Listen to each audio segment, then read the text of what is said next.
రుద్రం నేటి దినాన మన అరుణోదయపు దేవుని వాక్యం కీర్తన గ్రంథము 105 అధ్యాయము 4వ వచనము. యెహోవాను వెతికుడి, ఆయన బలమును వెతికుడి, ఆయన సన్నిధిని నిత్యము వెతికుడి. హల్లెలూయా. ప్రియమైన దేవుని ప్రజలారా, ఇక్కడ దేవుడు అంటే దేవుని వాక్యం ఏమని సెలవిస్తుందంటే, యెహోవాను వెతికుడి, ఆయన బలాన్ని వెతికుడి, ఆయన సన్నిధిని నిత్యము వెతుకుడి అని చెప్తా ఉన్నాడు. యేసుక్రీస్తు వారు కూడా అంటారు, వెతుకుడి మీకు దొరుకును అని. హల్లెలూయా.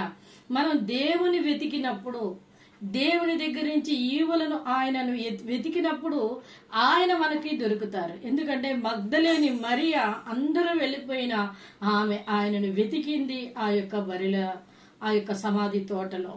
వెతికినప్పుడు తండ్రి దగ్గరికి వెళ్ళి తన శరీరాన్ని, తన యొక్క మహిమదేహాన్ని చూపించుకోవలసిన ఆ ప్రభువైన యేసుక్రీస్తు వారు మొట్టమొదటిగా ఎవరికంటే మగ్దలేని మరీకే తన యొక్క మహిమ దేహాన్ని చూసే అవకాశాన్ని ఇచ్చారు.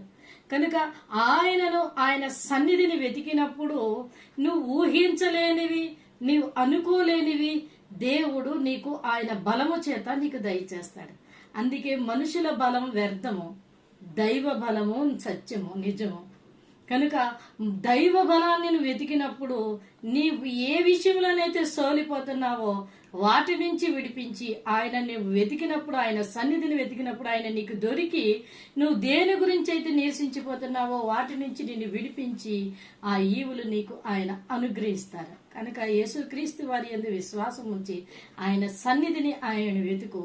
ఖచ్చితంగా ఆయన నీకు ప్రత్యక్షమై నీకు దర్శనమిచ్చి నిన్ను బలపరిచి ఆశీర్వదిస్తారు.